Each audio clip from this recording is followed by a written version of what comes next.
Olá, eu sou a professora Fernanda Farias, professora de Estética e História da Arte. E hoje nós vamos para o nosso módulo 10. Vamos conversar hoje sobre simbolismo, impressionismo, realismo e esteticismo no século XIX. Vem comigo!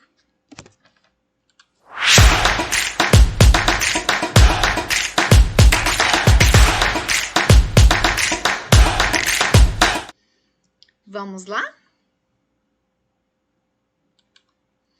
Então, hoje nós vamos para o nosso módulo 10.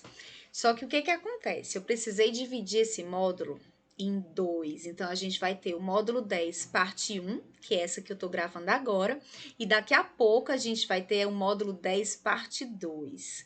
Então, assiste os dois, viu? Porque são muito importantes. Eles se complementam realmente à continuação desse módulo 10, e a gente vai falar do século XIX, né, das abordagens dos aspectos artísticos, culturais, a apresentação e discussão desses conceitos artísticos, né, desses movimentos artísticos desse período, das manifestações estético-formais, e a gente vai falar do simbolismo e do impressionismo nesse módulo 10, parte 1, e depois a gente vai falar do realismo e do esteticismo na parte 2. Então, é muito importante que você assista aos dois módulos, tá certo? Não esquece.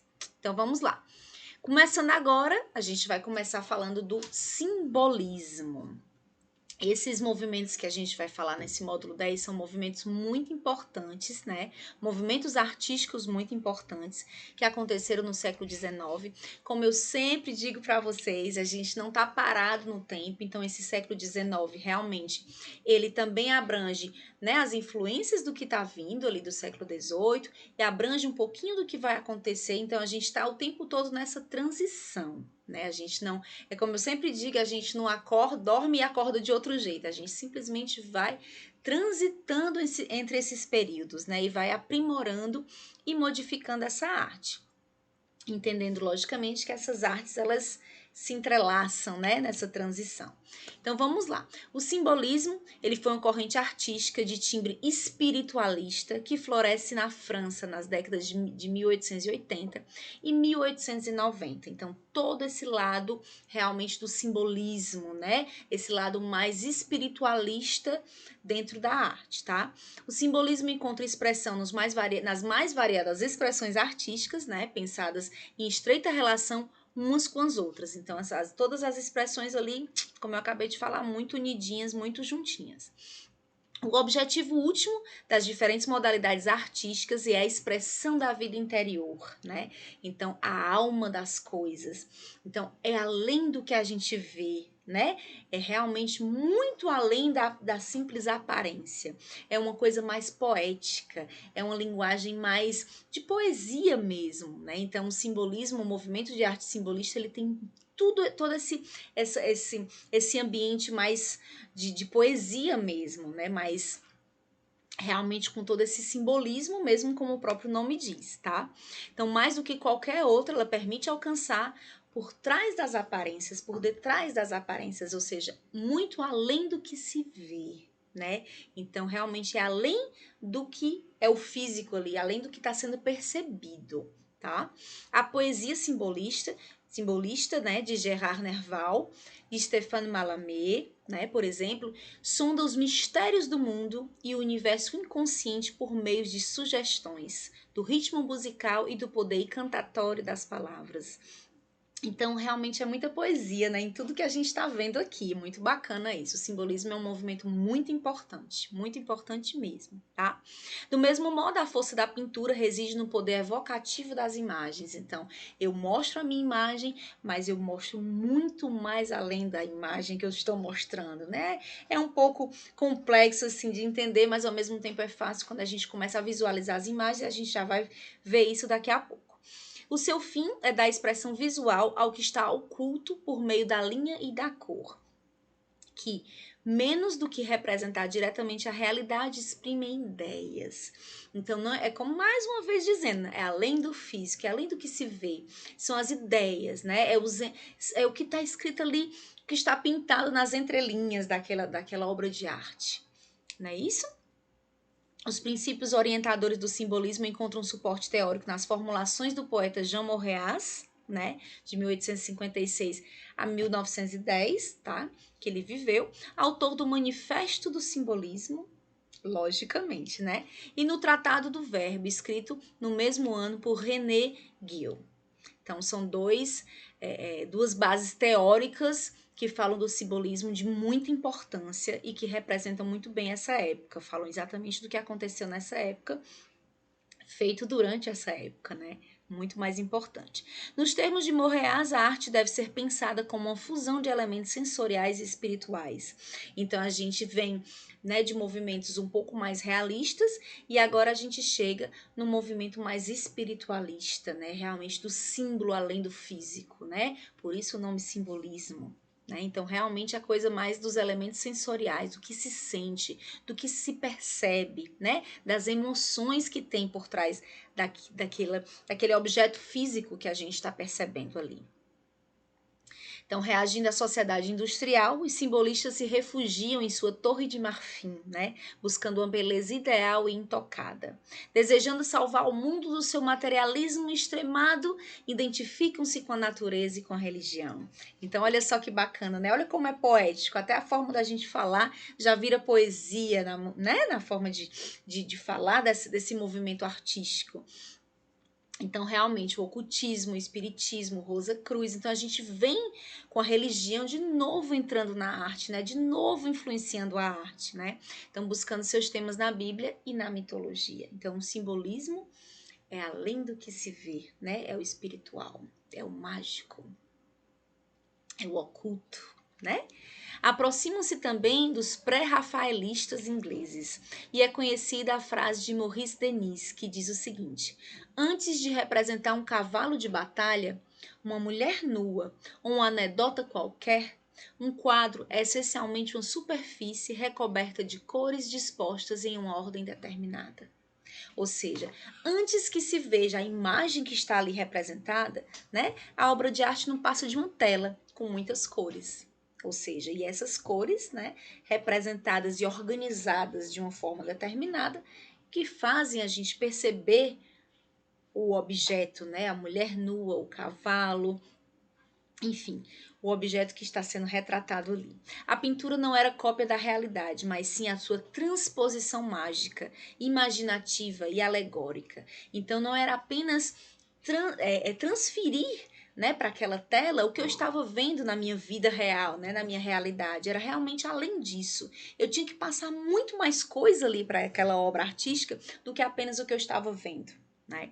Em 1880, alguns escritores se manifestaram contra a falta de conteúdo espiritual da arte naturalista, e a crítica que lhes fizeram depressa chegou às artes plásticas. Criticavam o objetivo da realidade levada a cabo pelos realistas, pelos impressionistas e pelos pontilhistas.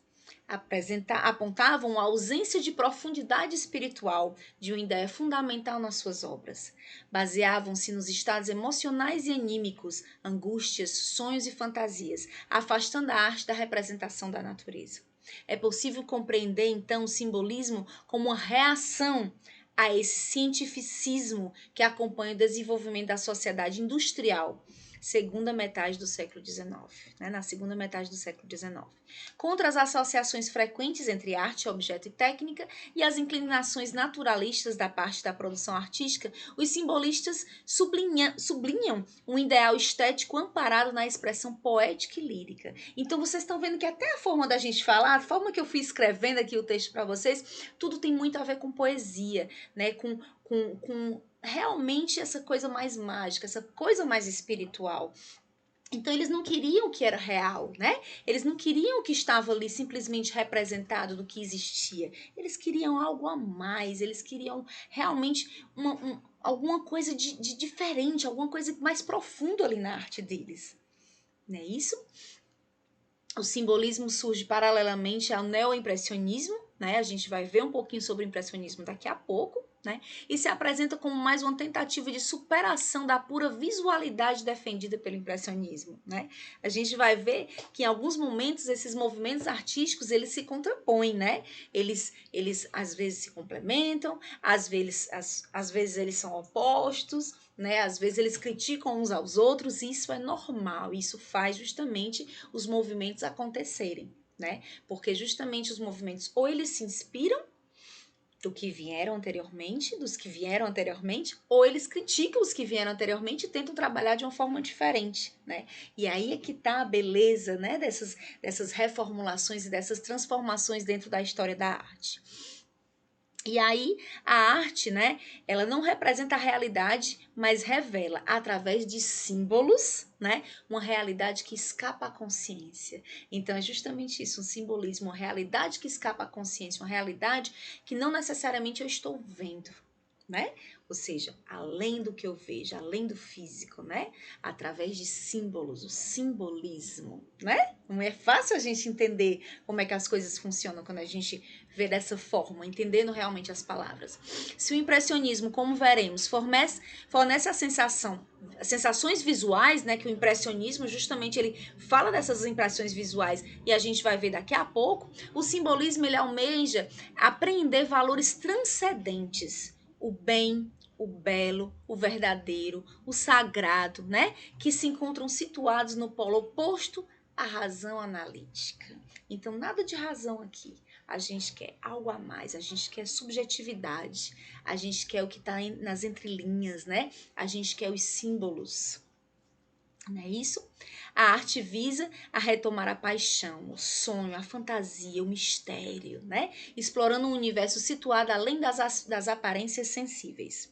O simbolismo mobiliza um imaginário povoado de símbolos religiosos, de imagens tiradas da natureza, de fantasias oníricas, Maria, oníricas, de figuras femininas, dos temas da doença e da morte. Né? Então ele realmente vai além.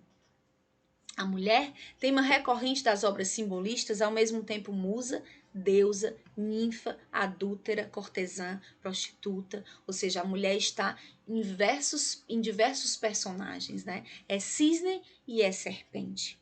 Esses sentimentos contraditórios de sensualidade e ascetismo ganham em suas obras uma carga quase mágica ou hipnótica. Então, tem sempre um ar de mistério, tem sempre o algo a mais nessas artes, né? Nessas obras artísticas. A composição se organiza de modo linear, em primeiro plano, com a composição se fechando em alvéolos ou em escorço. A gente vai ver já já. Como não se desenvolveu um estilo uniforme, é difícil dar uma definição que englobe todos os quadros que fazem parte desse movimento artístico. Trata-se, por isso, de um conjunto de quadros elaborados por indivíduos distintos, né, e de artistas que se demarcaram da pintura objetivista, materializando as emoções e os estados da alma. Então, vocês estão vendo como é além do que a gente vê, né? É além do físico, realmente é nas entrelinhas, é no subjetivo, é no mágico, é no espiritual. E aí a gente vai agora conhecer alguns desses principais artistas que fizeram parte do simbolismo do século XIX. Um deles, Paul Gauguin, muito famoso, muito importante nesse período, né? A gente está vendo aqui um autorretrato feito por ele mesmo, né? Então, aqui eu conto um pouquinho da história desse grande artista, né? E falo um pouquinho das obras dele. Suas primeiras obras tentavam captar a simplicidade da vida no campo, algo que ele consegue com a aplicação arbitrária das cores, em oposição a qualquer naturalismo, como demonstra o seu famoso Cristo amarelo. A gente vai daqui a pouco conhecer o Cristo amarelo. Então ele buscava, através dessas cores, trazer essa beleza, trazer essa verdade, né? Trazer realmente a realidade, só que além do que ele estava mostrando, tinha um significado ainda maior por trás daquela obra de arte, por trás daquela arte que ele estava pintando ali, por trás daquela imagem que ele estava representando, né? As cores se estendem planas e puras sobre a superfície, quase que de forma decorativa, né? Decorativamente.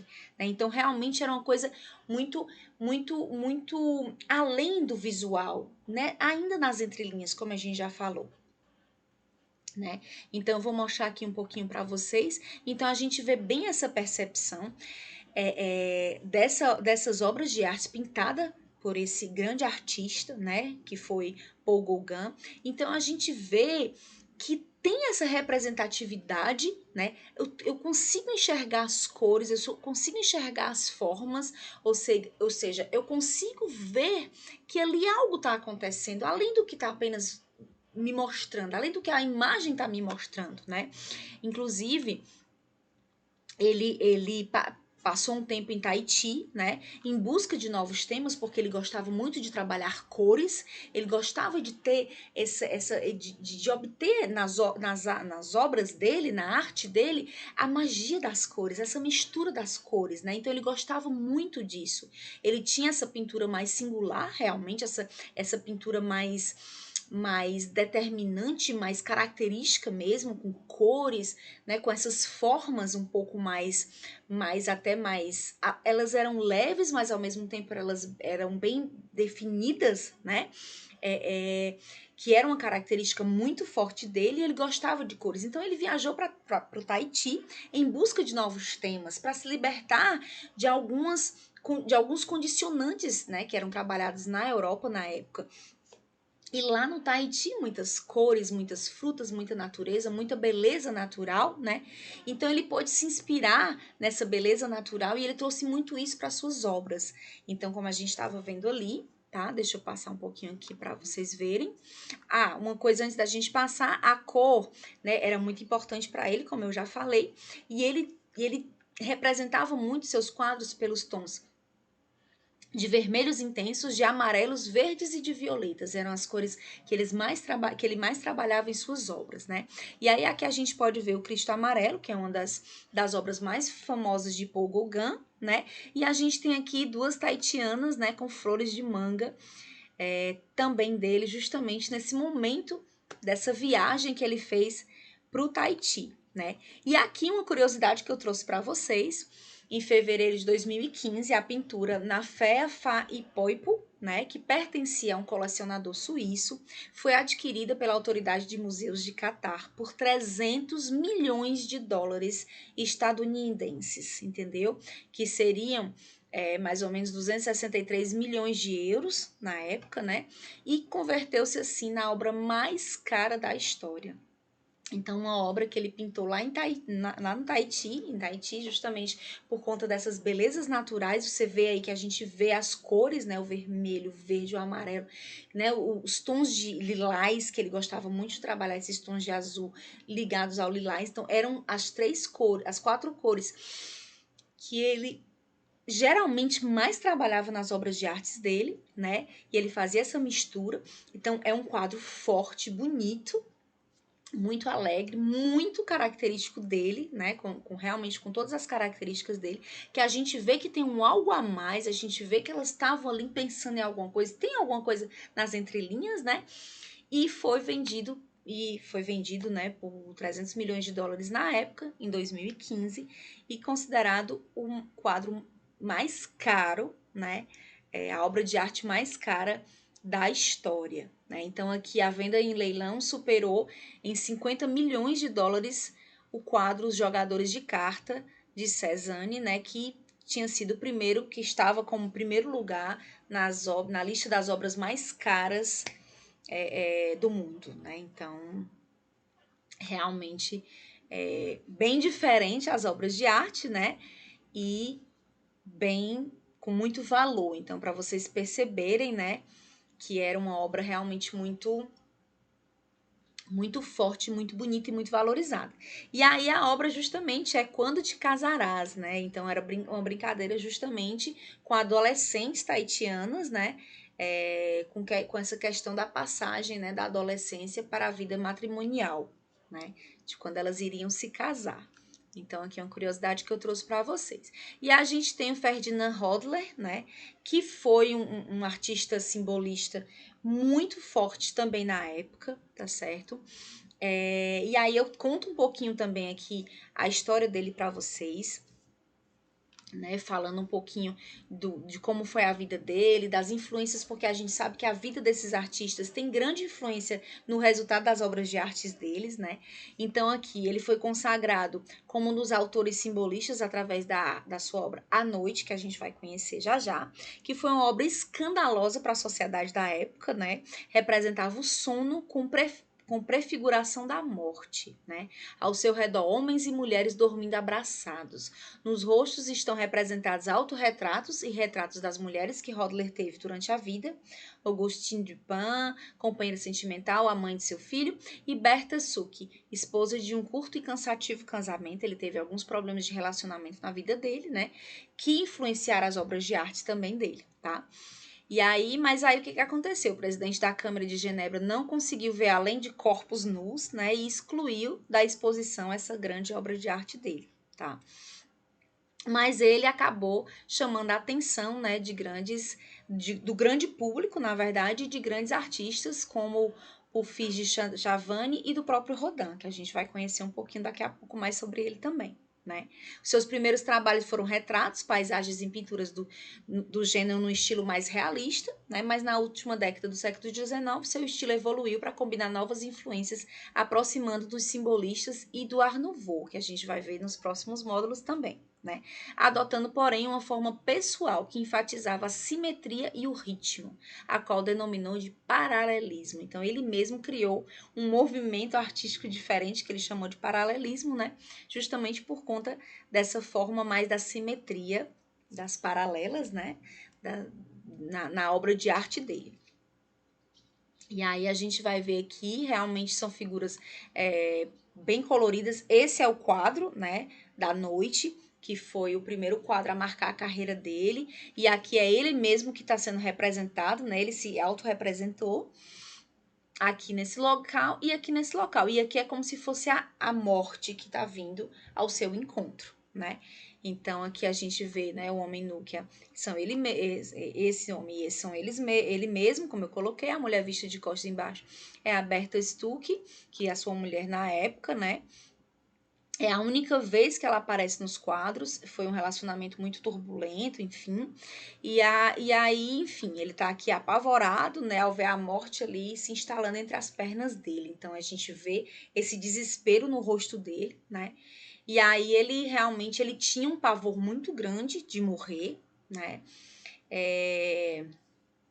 Ele acabou presenciando a morte dos pais, dos 5 irmãos, enfim, ele tem realmente essa coisa da morte na vida dele com muita força, por isso que eu digo que quando a gente vai analisar uma obra de arte, a gente tem que entender a vida do artista, né, para que a gente possa entender as influências que a vida dele particular teve em suas obras de arte, né, é muito importante entender isso. E aí a gente consegue realmente perceber os porquês, né? E aqui a gente vê, né, a Madame Valentin, né, que aí realmente foi uma das esposas dele, foi diagnosticada com câncer ginecológico, né, sofreu muito e ele realmente, ele estava ali o tempo todo do lado dela, né, acompanhando esse momento, né, foi realmente uma fase muito difícil da vida dele. O pintor utilizou o trabalho, né, como um meio de aliviar o sofrimento que ele passava, diante da partida da sua amada, que foi uma mulher que ele amou muito, né? Então ele sofreu muito ao lado dessa mulher. E durante esse momento que ele estava ali ao lado dela, né, com todo esse sofrimento que ela estava passando e o sofrimento dele também, sabendo que ele a estava perdendo, né? Ele foi e produziu muitas obras de arte nesse momento, né? E aí, antes de mais nada, Hodler é um interpretador de pessoas que conseguem mostrar a alma através da pintura do corpo melhor do que ninguém, né? Então, assim, inclusive a própria Madame Valentine, ele foi fazendo várias obras dela, né? Vários quadros com ela. E nesses quadros ele realmente retratava essa morte dela, né? Todos esses momentos tão dolorosos que ela estava passando.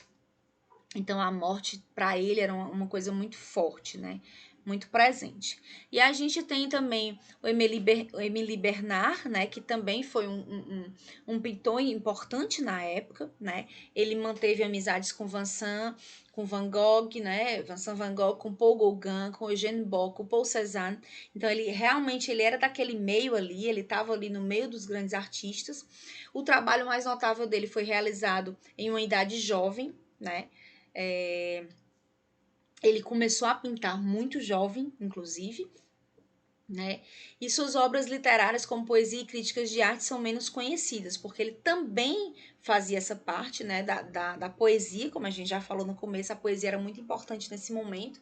Então, ele também era um poeta, era um escritor, era um poeta, né? E também trabalhava com literatura, também escrevia, gostava muito disso, mas ele não é tão conhecido por essas obras, ele é mais conhecido realmente por alguns quadros, né? Ele gostava muito de retratar paisagem em suas pinturas, né? E ele acabou desenvolvendo aos poucos algumas características que ele também se inspirou, né, de Gauguin, por exemplo, né? Então ele se considerava, inclusive, um pintor que tinha se inspirado em Gauguin, né? Mas que tinha uma arte um pouco mais, né, que tinha se inspirado em Gauguin nessa parte mais madura de Gauguin, né? Então, assim, ele realmente foi evoluindo durante o aprendizado dele com esses grandes pintores, né? Então, aqui a gente vê o autorretrato, né? Com de Gauguin, né? De Emily Bernard, tá no Museu de Van Gogh, então assim, ele fez aqui uma brincadeira, né, dos dois. Essa paisagem também de Emily Bernard, né? Então ele tinha alguns traços que pareciam, né, que se assemelhavam com com Gauguin, por exemplo, com os grandes pintores com os quais ele havia se influenciado, né? Mas ele foi aos poucos desenvolvendo realmente um traço muito específico e muito singular dele, né? Era uma pintura realmente mais simples, mas também rebuscada e também com uma grande inspiração nos pintores que o inspiraram, né? Que o influenciaram, né? Aí a gente tem Puvis de Chavannes aqui, que é um pintor francês. Ele realizou grandes trabalhos de sucesso com decoração em edifícios públicos, né? Então ele trabalhava pintando grandes fachadas, por exemplo, de edifícios públicos, de uma forma muito bonita, muito primorosa. Ele atraiu ao mesmo tempo louvor e também críticas, porque ele também tinha características muito peculiares nas obras dele, né? Na forma dele de trabalhar, na forma dele de pintar. A sua técnica favorita era o óleo sobre tela, mas uma característica que fez dele muito especial realmente foi simular o afresco, né, em suas obras. Então ele simulava o afresco, que é aquela pintura geralmente feita, né, que a gente aprendeu nos primeiros módulos, feito sobre gesso, né, uma pintura úmida feita sobre gesso. Então ele simulava esse afresco nas telas dele, então era uma característica muito forte dele também.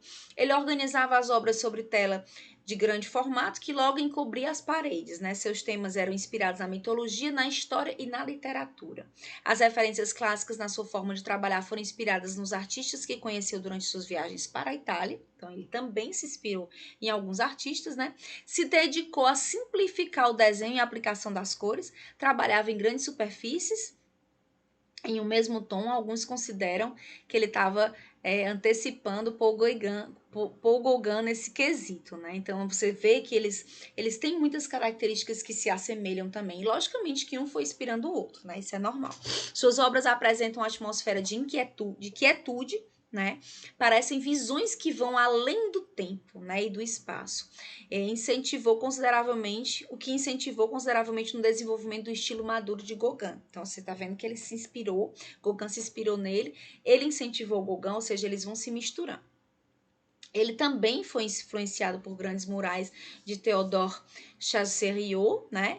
E aí ele teve um difícil início na carreira, sendo recusado várias vezes em exposições, né? Na Academia de Artes, né? E quando finalmente expôs sua obra, sofreu grandes críticas. Então, sempre que a gente faz coisas diferentes, né? A gente vê isso na história da arte. Então, sempre que grandes artistas querem fazer algo além do normal, né? Fora dessa normalidade que é conhecida, realmente com características mais diferentes, mais rebuscadas, ou seja, querem realmente ir por um caminho diferente, eles acabam sendo criticados e acabam que depois são reconhecidos. Porque todas essas grandes artes que, de certa forma, fugiram da normalidade, né? De uma normalidade que estava vindo, que estava caminhando, né? Apesar da gente ter, né? A gente vem vendo que nos nossos módulos que não é tão normal assim, a gente realmente vê ciclos de coisas acontecendo, né? Mas geralmente eles são criticados, né? Assim, quando a gente foge do normal, é normal, né, que as pessoas critiquem, isso acontece. Mas ele não ficou por aí, ele não se abateu com as críticas e ele continuou a pintar, que era uma coisa que ele gostava muito, e ele acabou influenciando também muita gente. O próprio Gauguin, como a gente acabou de perceber aqui, né, no textinho que eu escrevi para vocês. E aqui eu trouxe algumas obras dele, só para a gente ter uma noção. Então, a gente tem aqui o Balão, né, que essa obra dele tá no Museu d'Orsay, em Paris. Era gigantesca, é um painel gigante, muito grande, né, muito bonito, e a gente vê que tem alguma coisa ali, né, realmente é além. É além do que está ali representado. Tem uma coisa a mais, a gente consegue perceber isso nessa obra, né? E ele tinha muito isso, né? De realmente passar algo a mais. A gente vê aqui também nas Jovens Garotas à Beira-Mar, né? De 1879, também. Então, tem algo a mais, tem uma sutileza, tem um encanto, tem uma poesia, tem alguma coisa acontecendo ali nessa obra, né? Enfim, mas de qualquer forma, mesmo com essa poesia, ele acabou sendo bastante criticado, né?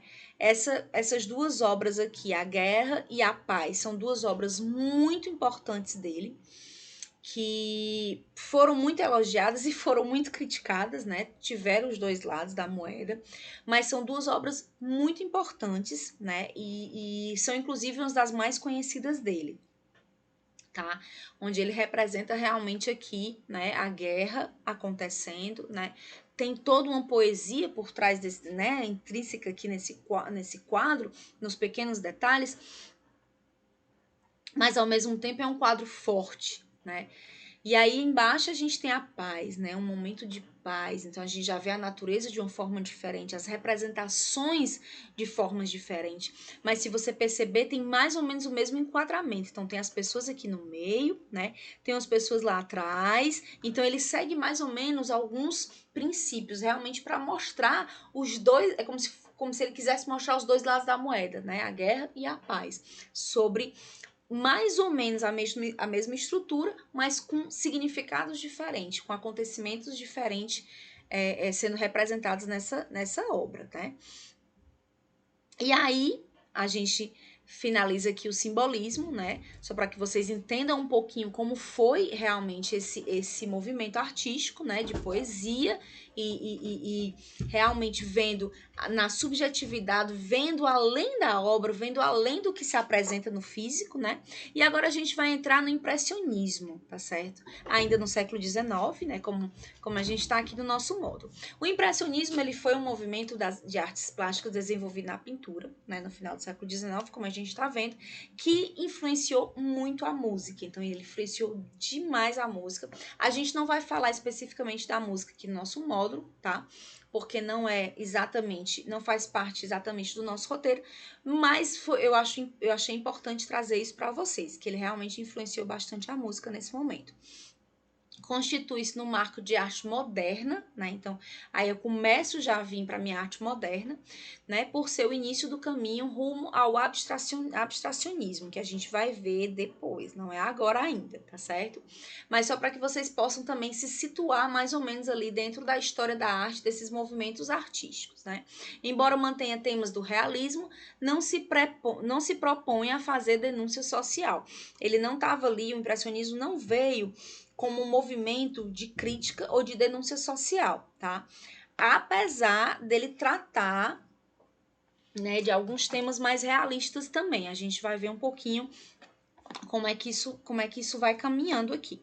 Ele retrata paisagens urbanas e também suburbanas, né? Como o naturalismo, né? A diferença está na abordagem estética. Os impressionistas parecem apreender o instante em que a ação acontece. Então, assim, lá, né, a gente estava vendo no simbolismo os símbolos, né? O além do que a gente está vendo, né? E aqui é como se o impressionismo ele pegasse o ponto, o momento onde as coisas estão acontecendo. Então, ele pega o agora, né? Tem essa realidade, tá certo? Do que está acontecendo agora, tá? E aí, ele também, uma coisa que é muito importante a gente falar, é que ele tem novas maneiras de captar a luz e de captar essas cores, né? Pega o momento que está acontecendo, mas de uma forma excepcional, de uma forma muito singular, de trazer para a obra de arte a luminosidade, realmente tudo que está acontecendo naquele momento ali.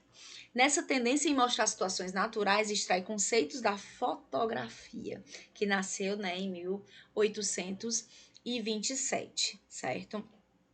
Então, na verdade, a fotografia já estava acontecendo, né? E aí ele traz um pouquinho desses conceitos para dentro dessa arte, né, impressionista, tá certo?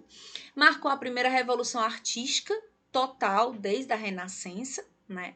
É um momento também de revolução artística, onde muitos conceitos vão sendo quebrados e vão sendo modificados. A gente vai ver um pouquinho, vai perceber um pouquinho, tá?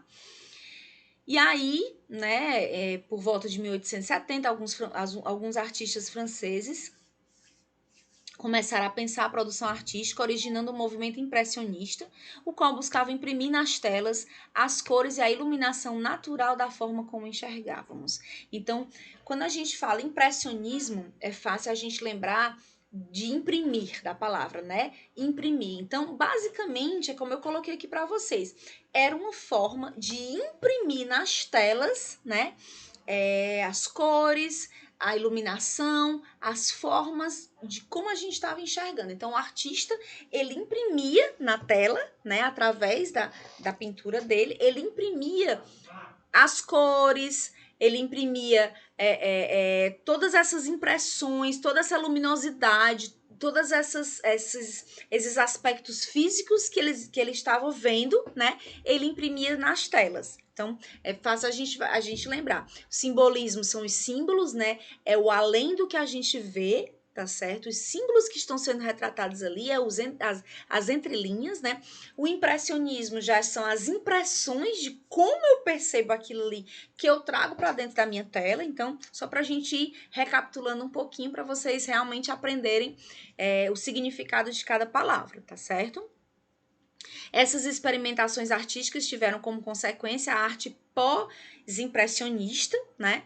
Com pintores como Van Gogh, Cézanne, etc e tal, tá? A gente não vai ver aqui esse movimento pós-impressionista, mas para vocês saberem, tá bom? Que ele realmente também existiu, tá? E aí, os impressionistas contestaram, né, e rebelaram-se contra o monopólio da arte. A partir daí também os críticos tornaram corriqueiros os ismos para descrever, né, de forma corriqueira e sarcástica as novas formas de arte. Então impressionismo, realismo, né, simbolismo, então assim, esteticismo. Então eles começaram a tratar de uma forma realmente crítica, né, com sarcasmo mesmo, esses ismos, tá certo? Mas acabou depois ficando dessa forma mesmo, tá? Mas inicialmente foi meio que uma crítica mesmo que eles fizeram. O papel da arte em uma sociedade modificada era objeto dos debates artísticos, literários e sociais do momento, ainda mais que Paris havia se tornado a primeira metrópole verdadeiramente moderna, física e socialmente. Os impressionistas tinham consciência da própria modernidade, né? Então eles sabiam que eles estavam ali à frente do tempo naquele momento, né? Então, como a gente falou agora há pouco, eles abriram essa época da arte moderna, né? Eles já começavam ali a adentrar nesse movimento mais modernista mesmo, que a gente vai ver um pouco mais para frente, tá certo? Vai segurando aí as ideias pra gente falar mais um pouquinho para frente, né? Então, o impressionismo ele foi um movimento artístico que revolucionou profundamente a pintura e deu início às grandes tendências, né, da arte do século XX, que a gente vai conhecer também nos próximos módulos. Então, o impressionismo foi quem deu, como se fosse, chutou a bola primeiro, né, deu o chute inicial para toda essa abertura e toda essa expressividade, né, mais moderna dentro da arte, tá? Foi um movimento artístico que criou uma nova visão conceitual da natureza, né? Então, uma nova visão mais conceitual do que eu estava vendo na natureza, utilizando pinceladas soltas com ênfase na luz e no movimento. Então, não era apenas retratar, mas era um retratar diferente, era um retratar, né, aquela luz de uma forma um pouco mais sofisticada, vamos dizer assim, tá? O artista impressionista se propõe a representar os objetos de acordo com suas impressões pessoais, né? Sem se preocupar com regras estabelecidas. Então, como eu estava falando, ele olha a natureza e ele representa aquela natureza da forma que ele percebe, né? Então, se ele perceber aquela natureza mais melancólica, aquele local, aquele jardim, isso aqui tá me passando uma sensação melancólica, ele vai passar essa sensação melancólica na pintura dele. Se ele achar que aquele local tá passando para ele uma sensação mais de euforia, de alegria, ele vai passar na pintura uma sensação mais eufórica, uma sensação de maior alegria, né, através das cores ou da própria luminosidade daquele ambiente. Ou seja, ele não estava preocupado em seguir regras, né? Até porque a gente tem um pouco de uma liberdade maior, artisticamente falando, nesse momento, tá? E ele também não estava preocupado em representar de forma muito fidedigna o que ele estava vendo. Ele queria representar o que ele estava sentindo ao olhar para aquilo ali. Então era uma percepção muito particular, né? É uma percepção muito pessoal, muito singular de cada artista. Então, traz um pouquinho da questão do simbolismo, quando a gente vê, né, que ele quer representar além do que se vê, tá? Só que de uma forma diferente, não através de símbolos, mas realmente através de uma realidade, só que uma realidade representada através da interpretação do artista, né? Então, assim, parece confuso, mas na verdade é simples. É o quê? É o olhar, o interpretar e o representar. Né? Então, eu olho, eu interpreto da minha forma e eu represento da forma que eu interpretei. Então, é basicamente esse caminho que o artista fazia na época, tá? Só para que vocês possam entender um pouquinho melhor. Então, é justamente a impressão, né? A impressão do que se vê, a impressão do que se sente, né? A impressão da percepção do artista que ele representa na tela dele, né? Na arte dele, tá certo? E aqui algumas principais características, né, dessa pintura impressionista são: a pintura deve registrar as tonalidades que os objetos adquirem ao refletir a luz solar num determinado momento, pois as cores da natureza se modificam constantemente dependendo da incidência da luz do sol. Então, como esses artistas começaram a sair de dentro dos seus estúdios e ir para a natureza, né, eles começavam a perceber que o sol incidia sobre a árvore, sobre a flor, sobre um objeto, sobre um local, uma ponte, uma grama, enfim. E, dependendo do horário, logicamente, ele fazia com que aquela grama, aquela flor, aquela árvore, aquele objeto tivesse a sua cor modificada, né? Então, eles buscavam retratar isso nas obras de artes dele. Né? Então, isso é muito bacana, é o olhar, né? O olhar e a cor que se modifica de acordo com o horário que eu olho, né? Ou do canto que eu olho, ou do momento que eu olho, né? As figuras não devem ter contornos nítidos, pois a linha é uma abstração do ser humano para representar imagens. Então, na verdade, eles não tinham esses contornos de forma nítida, eles meio que se misturavam, a gente vai ver alguns exemplos daqui a pouco, eles meio que se misturavam com o fundo da arte, né? Com o fundo dessa obra de arte, tá certo? As sombras devem ser luminosas e coloridas, tal como é a impressão visual que nos causam, e não escuras ou pretas, como os pintores costumavam representá-las no passado. Então, quando a gente via uma sombra, aquela sombra geralmente era representada de uma forma mais escura ou bem preta, né? Aqui não. Aqui eu não vejo a sombra, ela não é necessariamente preta, ela é um pouco mais escura, né? Mas ela não é preta, tá certo? Ela também pode ter luz, né? Ela também pode ser luminosa, ela também pode ser colorida, tá certo? Os contrastes de luz e sombra, né, devem ser obtidos de acordo com a lei das cores complementares. Aí eles começam a entender um pouco mais de cor aqui, começam a entender essa coisa das cores complementares, das cores, né? Enfim, que realmente conversam entre si e combinam, né? Para trabalhar de uma forma mais harmônica a sua obra artística. Assim, um amarelo próximo a um violeta produz uma impressão de luz azul, né? De luz e sombra muito mais real do que o claro e o escuro tão valorizado pelos pintores barrocos. Então, por exemplo, se eu pego um tom de amarelo e coloca ali. Eu quero dar aquela sensação de luminosidade, então eu trabalho tons complementares para que eles possam dar essa sensação que eu quero passar. Ou seja, eu brinco com a cor, eu não trago uma cor simplesmente crua, eu brinco com cores que próximas às outras se transformam quando a pessoa vê o que eu desenhei, ou seja, quando ela vê o que eu pintei, ela entende que quando uma cor está perto da outra, dá uma sensação até de uma terceira, de uma quarta cor, ou seja, de uma mesclagem ali de cores que me dão uma sensação de um pôr do sol, de um nascer do sol, né, de uma luminosidade, enfim. Tá certo? As cores e tonalidades não devem ser obtidas pela mistura de tintas na paleta do pintor, então é um pouco o que eu acabei de falar, né? Pelo contrário, elas devem ser puras e dissociadas nos quadros. Ou seja, o que acontecia? Antigamente, como é que o pintor fazia? Ele pegava, colocava naquela paleta dele, aí colocava várias cores.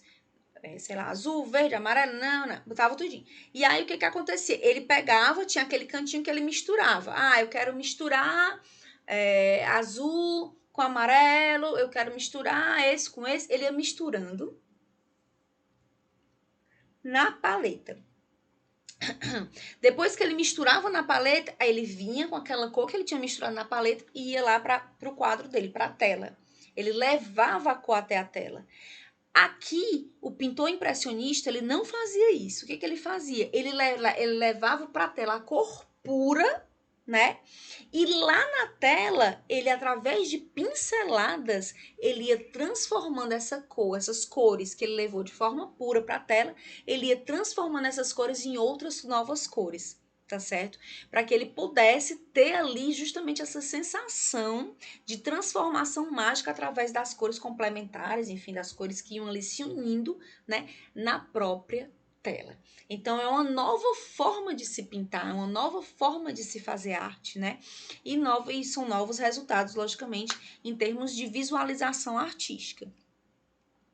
É o observador que, ao admirar a pintura, né, combina as várias cores, obtendo o resultado final. Ou seja, o admirador, o espectador, a pessoa que está vendo a obra de arte, quando ela vê o todo e ela vê aquelas cores ali agrupadas e trabalhadas perto umas das outras, aí ele consegue absorver o todo e consegue definir a pintura que está ali, né? As cores das pinturas que estão ali. Só beber um copinho d'água.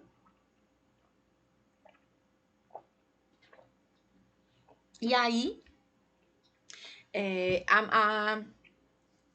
o microfone tá aqui. Aí a mistura deixa, portanto, de ser uma técnica, né? Porque assim, eu venho e eu misturo na minha paleta de cores as cores e levo a cor já misturada para minha tela, né? Antigamente. Hoje não. Hoje ela não é mais técnica. Ah, se eu misturar essa com essa, vai dar essa cor. Ela é óptica, ou seja, ela é visual. Eu levo a minha cor pura e lá na minha tela ela se transforma. Ou seja, deixa de ser técnica para ser realmente essa coisa óptica mesmo, visual, tá? A primeira vez que o público teve contato com a obra dos impressionistas foi numa exposição coletiva realizada em Paris, em abril de 1874. Mas o público e a crítica reagiram muito mal a esse novo movimento, né? Tudo que fica diferente, tudo que vai mudando, que vai se tornando diferente, é criticado. E aí lá na frente a gente vai ver que o impressionismo foi importantíssimo, inclusive para outros movimentos também, pois ainda se mantinha fiéis, né, aos princípios acadêmicos da pintura, até porque existiam as grandes escolas de pintura, as grandes academias artísticas, né, as grandes academias de artes nesse momento. E aí o que acontecia? Tudo que fugia às regras que eram impostas, né, que eram regidas, enfim, por essas academias de artes, né, por esses princípios acadêmicos, aí o que acontecia? Tudo que era regido, tudo que fugia a essas regras, né, era criticado, né? Então, como o impressionismo ele realmente foi uma fuga, foi uma forma diferente de se trabalhar a arte no período, né? E que foi diferente do que estava lá nas regras, aí foi criticado. Então, a gente já sabe como isso acontecia. Agora a gente vai conhecer alguns artistas da época. E aí eu trouxe aqui Claude Monet, né? Maravilhoso, todo mundo conhece, um grande pintor impressionista, uma grande influência, um dos mais importantes, inclusive, desse período, né? Ele foi realmente o mais célebre de todos os pintores e artistas impressionistas, né? Ele foi um incessante pesquisador de luz e de seus efeitos, então ele estava constantemente fazendo muitos testes em estudos, né, que foram encontrados dele, e também nos próprios quadros, nas próprias obras de arte que ele fazia, ele ia trabalhando a luz, a luminosidade, os efeitos de luz, enfim, de uma forma muito forte, né? A gente via ali, a gente vê no trabalho dele, né, esse estudo mesmo da luminosidade para poder trabalhar ela de uma forma da melhor forma possível.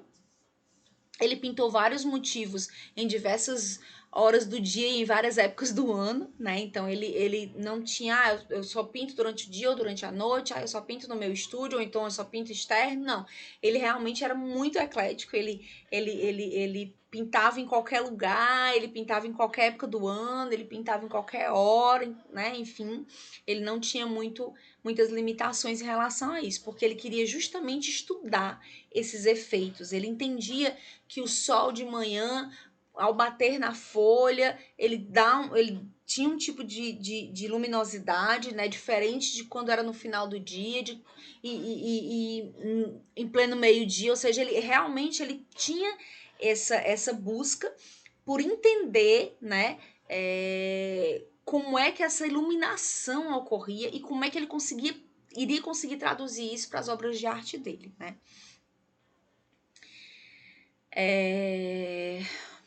A fim de estudar, né, as mutações coloridas do ambiente em sua luminosidade, como a gente acabou de falar. Monet teve uma catarata no fim da sua vida. A doença o atacou por causa das muitas horas dos seus olhos expostos ao sol, porque como ele queria estudar isso, esses efeitos, então ele olhava para o sol, ele queria ver a luz, ele queria ver tudo isso. Então, realmente, acabou ocasionando isso, né? Durante sua doença, Monet não parou de pintar. E usou nessa época de sua vida cores ainda mais fortes, como o vermelho carne, o vermelho goiaba, cor tijolo, entre outros verdes, rosas, vermelhos e cores muito mais fortes. Então a gente vê a diferença, por exemplo, do começo do trabalho dele, tá certo? Para o final do trabalho. Por quê? Porque justamente como ele já não enxergava tão bem, então ele precisava colocar cores ainda mais fortes para que ele conseguisse perceber essas tonalidades diferentes, essa luminosidade, né? Então a gente vê realmente essa evolução e essa mudança na pintura de Claude Monet, né? Do começo das primeiras obras dele para as últimas obras dele, quando ele já realmente estava com esse problema de vista bem mais adiantado, né? Bem mais forte. Aí, em 1911, a Alice, sua esposa, falece, né? E seu problema de visão, aí com seu problema de visão, a Monet perdeu um pouco a vontade de viver. Ele realmente era muito apaixonado por sua esposa e a morte dela fez ele sofrer muito, né? E ele não conseguiu se recuperar desse sofrimento que passou, acabou se desestimulando, já não enxergava tão bem, acabou se desestimulando um pouco. Então, existem pouquíssimas pinturas dessa época, né? Pouquíssimas obras suas depois que sua esposa falece, né? Ele acabou meio que se entregando realmente à doença, não tinha mais tanta motivação para pintar e acaba que não tem tantas obras mais dele nesse final de percurso da sua vida, tá? Ele escreveu certa vez: meu único mérito está em ter pintado diretamente na frente da natureza, buscando tornar minhas impressões sobre os efeitos mais fugazes. Então ele realmente gostava disso, ele gostava de entender a natureza, ele gostava de ver essa luminosidade. Para ele era extremamente importante, né, esse entendimento, né? A maioria dos historiadores de arte acreditava que Monet realizou muito mais do que isso. Ele ajudou a mudar o mundo da pintura e sacudir as convenções do passado, né? dissolvendo as formas em suas obras. Monet abriu a porta para uma maior abstração na arte, né? E ele é creditado como influenciado, né, artistas posteriores, como Jackson Pollock, Mark Rothko e William de Kooning, né? Então, assim, ele realmente foi considerado um grande pintor, um grande artista do impressionismo, tanto que ele é considerado o maior, né? E ele influenciou muita gente, tá? Enfim, aqui a gente vai conhecer um pouquinho, que é um pouquinho da história dele, vocês depois podem ler com mais calma, eu realmente trago para que vocês possam entender. Aqui são algumas obras de arte dele, né? Detalhes de nenúfares, né? Reflexo das árvores. Então, aqui realmente ele queria realmente entender, ele trabalhava, e aí você vê que a cor, ela não tá simplesmente parada num canto, né? E ela não tá misturada na paleta, ela realmente tá misturada na tela. Você vê que ele levou a cor e ele foi sobrepondo essas cores, né? E foi realmente criando os desenhos. Então, é uma das características, como a gente viu, do impressionismo, a gente vê muito claramente nessa obra de Monet. Tá? Aqui é retrato da Madame Gaudibert, né? Também de Claude Monet. Aí a gente já vê esse quadro aqui, As Mulheres no Jardim, por exemplo, é um quadro famosíssimo dele, né? Mas aqui a gente vê muito bem a questão da mistura também de cores, da sobreposição de cores, né? Esse retrato aqui de Madame Gaudibert.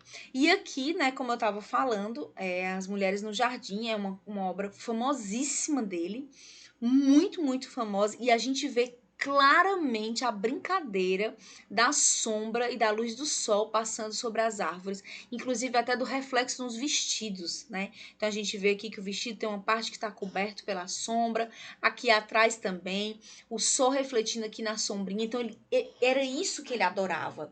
Ele queria justamente fazer isso, ele queria trazer nos quadros dele essa representação da luminosidade, né? Então, a maior parte das obras, eu trouxe essa daqui de Madame Gaudibert realmente, mas porque era interna, uma obra feita dentro de casa, né, num local fechado, interno, mas mesmo assim a gente vê essa coisa das sombras também, e trouxe ao lado só para que vocês pudessem comparar, né, justamente essa obra ao ar livre, né, com toda essa influência da luz do sol e da luminosidade, até aqui na árvore. Então a gente vê a perfeição, gente. Se você prestar atenção nos detalhes, você vai ver a perfeição. E realmente você sabe de onde o sol tá vindo. Enfim, é muito perfeito, muito bonito, muito, muito bonito mesmo. Então ele tinha realmente esse dom, né, de conseguir enxergar. Aqui, né, já um pouco diferente, uma obra de arte diferente, mas também muito forte através das pinceladas. Então ele trabalhava muito essa questão das pinceladas, então por isso que ele também tinha sido muito criticado, né, porque eles consideravam como se fosse uma coisa que não desse para entender direito o que era, né, porque justamente ele trabalhava com essas pinceladas meio soltas, ele não gostava de trabalhar contornos. Na verdade, se você perceber até aqui, que é uma pintura um pouco mais nítida, né, a gente não vê contornos, a gente vê o que? O encontro das cores. Então, a gente vê aqui, por exemplo, o vestido dessa mulher se encontrando a cor da roupa do rapaz que tá atrás dela. Mas a gente não vê em momento nenhum contorno, né? Uma cor ou uma coisa contornando o vestido dela. A gente vê realmente esse encontro de cores. E a gente vê perfeitamente aqui, mais uma vez, né? Com perfeição, a questão da luz do sol, né? Uma sombra que tá aqui, a luz do sol que está incidindo aqui por trás, né?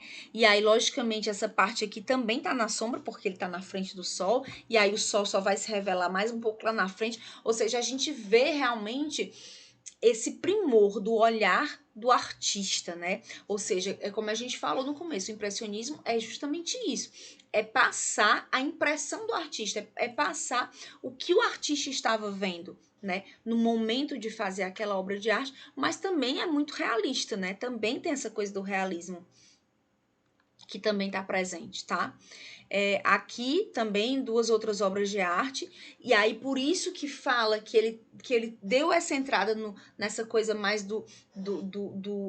da arte abstrata, né? Porque ele tem essa coisa das pinceladas sem os contornos, ou seja, você vê o todo, mas você não vê aquela coisa no detalhe, né? Então, porque realmente é o todo através das pinceladas e das cores que são trabalhadas diretamente na própria tela de arte.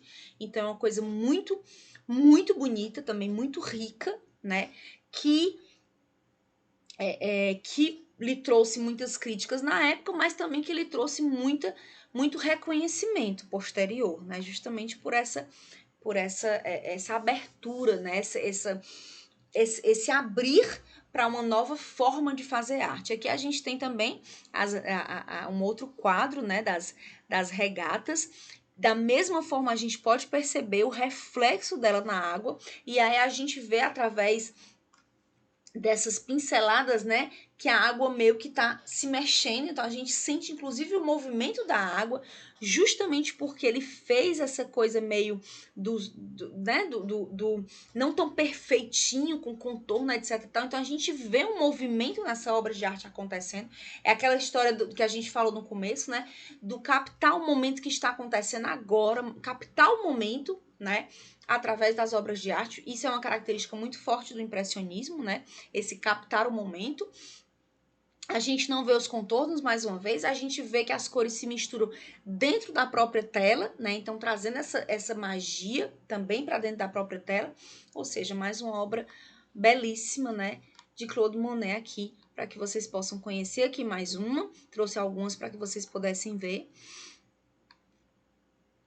Aqui outras também, da mesma forma. Então, vocês podem perceber que ele gostava muito, né, dessa coisa da pintura externa, né, de pintar pessoas de forma externa, e a gente vê a luminosidade mais uma vez aqui, essa parte na sombra, mas essa parte aqui exposta ao sol, né, enfim, na praia. Então, a gente vê aqui várias obras de arte, a gente vê muito forte aqui, são 2 obras de arte também muito famosas dele, né, essa aqui é muito famosa, enfim, elas são muito famosas e a gente, todas duas, e a gente vê isso, essa coisa das pinceladas, né? Então nada é muito certinho, né? Nada é muito certinho no impressionismo. Ela tem essas pinceladas e as cores vão se misturando dentro da própria tela. Então é absolutamente lindo, né? Muito lindo. Essas 2 obras de arte são belíssimas. Muito lindo, muito lindo, muito lindo. Aqui, né? Aqui a gente trouxe o detalhe ali no começo para vocês pudessem perceber. Aqui a gente tem ela um pouco maior, né? Então a gente vê que tem o sol, a gente vê que tem o reflexo, a gente vê que tem a luminosidade, a gente vê o todo, a gente vê a percepção do artista, né? Mas a gente não vê o detalhe, porque não tem um contorno, né? E não precisa desse contorno, porque justamente esse momento aí ele não estava querendo fazer contorno de nada, ele estava querendo passar a sensação do momento, né? É o momento que está acontecendo agora e eu captei como se fosse meio que uma fotografia mesmo, e eu, através das minhas pinceladas e dessa mistura de cores na minha própria tela, eu consigo ter a definição da arte. Então, aqui eu trouxe mais alguns exemplos, vocês podem perceber, inclusive aqui em 2 momentos diferentes, aqui, né, a luz do sol, né, e aqui no pôr do sol, então a gente vê a diferença, inclusive, de cor, que era justamente essa brincadeira que ele queria fazer. Inclusive essa obra aqui da Catedral de Rouen, ela tem também outros momentos, eu trouxe aqui só 2 específicos, mas ela também tem outros momentos. Então ele queria justamente isso. Lembra no começo que a gente falou, ele fazia um estudo dos momentos que aquilo acontecia, né? Então aqui são 2 exemplos só, mas tem os outros também. Enfim, trouxe aqui mais alguns para que vocês pudessem entender. Aqui algumas curiosidades também sobre ele, tá? Aqui a gente tem Renoir, né? Também muito conhecido, pintor muito importante, né? Nessa época ele começou sendo um aprendiz de pintor de porcelana e ele foi crescendo, né? Crescendo dentro dessa arte, crescendo dentro desse momento, justamente do impressionismo, né? E aí ele também teve críticas, né? mas ele teve muita glória, tá certo? Ele foi o pintor, foi o artista que ganhou mais notoriedade, mais popularidade, né? E ainda vivo, né? Então ele não precisou morrer para receber essa popularidade, para receber esse reconhecimento. Aqui eu trago um pouquinho da vida dele para que vocês possam entender um pouquinho também, né? É importante entender a vida do artista, eu sempre falo, para que vocês possam entender a obra de arte dele. Seus quadros manifestavam otimismo, alegria, né, uma intensa movimentação da vida parisiense no final do século XIX.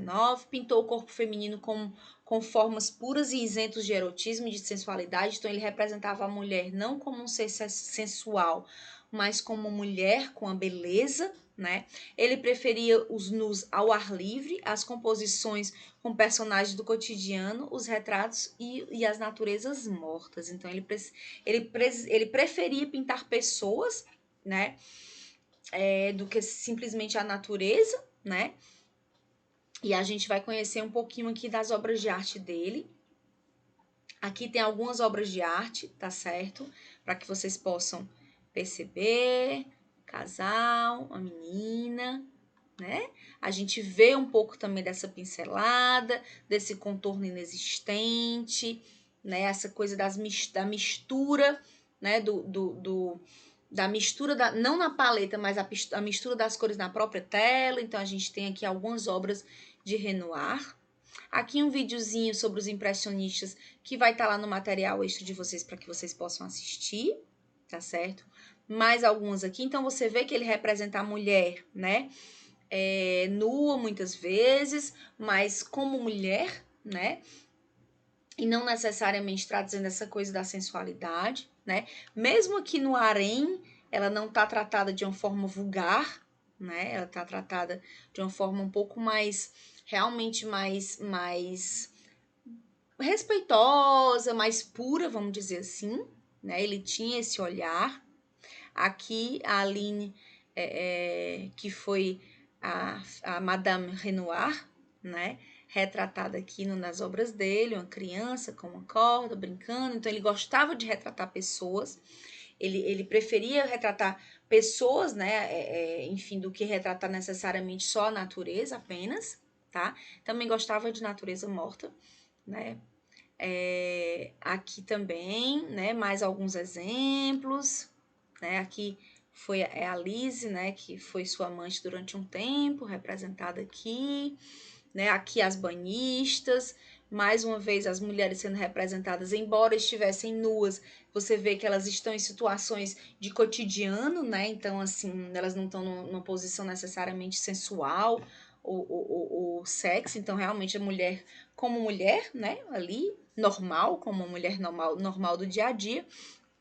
A coisa da natureza morta que eu falei para vocês, ele gostava um pouco de ter de representar também pessoas dançando, ou seja, as coisas acontecendo. Mais algumas obras de arte aqui dele, né? Ele foi um grande pintor, a gente conhece até hoje, né? Logicamente, aqui também alguns outros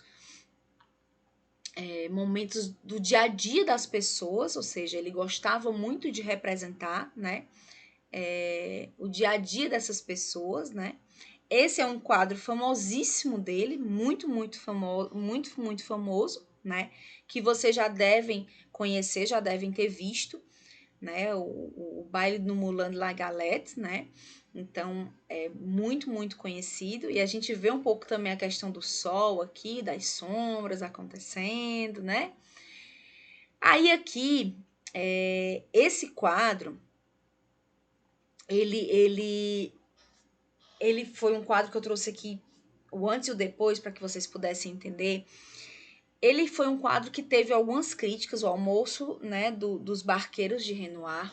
Por quê? Porque o que aconteceu? Esse quadro foi restaurado, né, aqui antes do restauro e aqui depois do restauro. E foi um quadro que perdeu a cor depois que foi restaurado. Inclusive foi negado pelo museu, né, porque ele não acreditava que esse quadro fosse verdadeiro, etc. Então teve uma grande crítica e uma grande história em cima desse quadro. Deixa eu ver se eu trouxe a história para vocês. Não trouxe. Mas enfim, teve uma grande crítica na história desse quadro, justamente porque depois que ele foi restaurado, ele acabou perdendo um pouco a cor. E aí dizem, né, os historiadores, que os próprios restauradores, né, as próprias pessoas que restauraram essa obra de arte, disseram que o próprio filho de Renoir havia dito para eles, né, que o depois ficara muito mais parecido com o que ele lembrava do quadro na época da infância dele, né? Enfim, então é toda uma questão em cima desse quadro. Eu trouxe aqui como curiosidade para que vocês pudessem saber também dessa história, tá? Então, aqui são grandes amigos dele, né? Que estão sendo representados aqui nessa obra de arte, nesse Almoço dos Barqueiros, né? Tão famoso. E aí existe, gente, que aí eu trouxe aqui como uma curiosidade também para vocês, existe um movimento, né, que é contra as obras de Renoir. Na verdade, não é nem que é contra, eles falam, eles alegam que Renoir não deve ser considerado um pintor, não deve ser respeitado como pintor, né? Eles chamam de movimento de justiça cultural, porque na opinião deles, Renoir não pode ser considerado um pintor que, assim, como um bom pintor. Na verdade, eles acreditam que Renoir foi um péssimo pintor, suas obras são feias, são mal pintadas, são mal acabadas, são mal representadas, né? E que ele não tem nada que ser considerado um pintor famoso ou respeitado, que na verdade ele envergonha a categoria, vamos dizer assim. São opiniões muito fortes, né? Inclusive tem no Instagram uma página dedicada a essas críticas, que as pessoas vão até o museu e fazem caretas ou fazem assim um legalzinho para baixo, criticando essas obras de arte do Renoir, né? E aqui eu trouxe um vídeo explicando um pouquinho tanto sobre o Almoço dos Barqueiros, né, quanto a questão dessas críticas relacionadas a ele, tá certo? Só para vocês entenderem como uma curiosidade, tá? O que eu acredito é que a gente deve valorizar os pintores, valorizar a arte. Na época ele foi muito considerado, né, como um excelente pintor. E, enfim, tem historiadores que concordam que ele foi um excelente pintor, ele tem as técnicas dele, ele tem a singularidade artística dele, né? E já outros estudiosos e outros pesquisadores realmente acham que ele não foi um bom pintor e por aí vai. Então aqui é mais para vocês saberem que isso existe, que isso acontece. E aí, o que é que você acha, né? O que é que você acha de Renoir? Aí fica aí a pergunta para que você possa fazer uma análise, né? Dar uma olhada, pesquisa um pouquinho mais sobre as obras dele. Assiste esse vídeo que eu coloquei para vocês como curiosidade mesmo, né? Porque são coisas que a gente está estudando aqui história da arte. História da arte tem a ver também com o que está acontecendo hoje, né? E com as influências que esses artistas trouxeram. Então, fica aí a curiosidade para vocês depois verem o que é que vocês acreditam, o que é que vocês acham disso. E aí aqui eu trouxe também um outro artista muito famoso na época, que é Edgar Degas, né? Que foi uma pessoa triste, esquiva, de palavras afiadas e irônicas, e tudo isso ele passou na obra de arte dele, né? Uma das marcas registradas deles é que as obras de arte eram cortadas como se fossem pinturas, né? Como se fosse um momento que está acontecendo ali naquele momento, né? Um episódio que está acontecendo naquele momento e ele meio que fotografou, então ele pintava como se fosse uma fotografia. Então tem momentos muito de obras de arte cortadas, né, como a gente fala mesmo. E uma outra coisa que é muito forte de Degas são as bailarinas, né? A gente vai ver, provavelmente vocês vão reconhecer algumas obras de arte dele. Eu vou passando aqui. Ó, aqui tá vendo? Cortada, né? Então, realmente com essa cara de fotografia, né? A gente vê algumas coisas um pouco como se fossem mal feitas, vamos dizer assim, nessa obra de arte. Então, a perspectiva aqui, por exemplo, da mesa em relação ao vaso, né? Ao vaso de água, a água que teoricamente era para estar na mesma posição da mesa. Então, a gente não sabe se a água tá na posição errada ou se a mesa que tá na posição errada, dando essa sensação que vai cair, como se estivesse meio torta. E aí a gente não sabe sabe se ele pintou errado ou se justamente por ele ser tão crítico, né? Porque ele era muito crítico, ele era irônico, se ele fazia de propósito, de cometer esses errinhos. Ah, eu vou fazer de propósito aqui de errar. Então tem historiadores, né, que acreditam nesse lado, que ele fazia de propósito, de cometer esses erros, né, de perspectiva, enfim, realmente porque era uma crítica à pintura certinha, né, vamos dizer assim, como ele não queria fazer essa pintura certinha, e por outro lado tem outros que já acham que não, que ele não fazia de propósito, que realmente ele não sabia ali usar a perspectiva como deveria ser usada. Mas aí você vê que ele cortava, né, então tipo assim, ele cortou a pessoa aqui, como se fosse a foto, cortou a flor em cima, então era uma característica dele, tá, essa. E ele também retratava aqui uma das obras muito famosas dele, que é a própria família dele sendo retratada nesse momento, né? E aí a gente vê o peso do machismo, né? O olhar da esposa, né? O olhar do marido, enfim, o marido que nem concordava muito, como se nem concordasse em estar ali naquela pintura, naquele momento, tá ali de costa pro pintor, né? Enfim. Então aqui passa um pouquinho também de toda uma sensação daquela época, tá? Principalmente relacionada à mulher também, tá certo? As obras de arte dele também, quando representavam a questão da mulher, ele também não queria representar a mulher com essa coisa da sensualidade, do erotismo. Ele queria apenas representar a mulher como ela era, de forma natural. Então, ele geralmente representava ela tomando banho, né, penteando o cabelo, de uma forma muito natural. Ela estava nua, mas não tinha erotismo, não tinha sensualidade em cima daquilo ali. Aqui um vídeo também nos materiais extras para vocês falando de Edgar Degas, né? Dessas características dele. E uma das coisas que ele fazia muito era retratar a mulher também no momento de trabalho, né? Mostrando que essa mulher, ela trabalhava, que essa mulher, ela estava ali, a força de trabalho feminino já nesse período. Né? Então ele representava muito essa força de trabalho feminino. Então a gente tem aqui a mulher passadeira, né? As mulheres passando roupa, mulheres passando roupa. Então a gente tem esses momentos. E aí quando ele vem pro balé, que ele é muito conhecido também por representar as bailarinas, né? O Edgar Degas, o que ele fazia? Ele vinha representando essas bailarinas, mas ele não representava só a bailarina no momento de formosura, né? No momento de um passo correto. Ele representava aquela bailarina tirando a sapatilha no momento de descanso, ou seja, a mulher como ela é. Os diversos momentos da mulher realmente como ela é, né? E não apenas como aquela figura da mulher perfeita ou do erotismo no símbolo da mulher representada, né? Mas realmente a mulher sentindo dor no pé, ajeitando o seu tutu, ajeitando sua roupa, né? Então aqui a gente tem algumas obras. Ele era muito conhecido justamente por representar as bailarinas, né? Ficou muito forte essa característica nele. Ele gostava demais, ele ia assistir aos balés,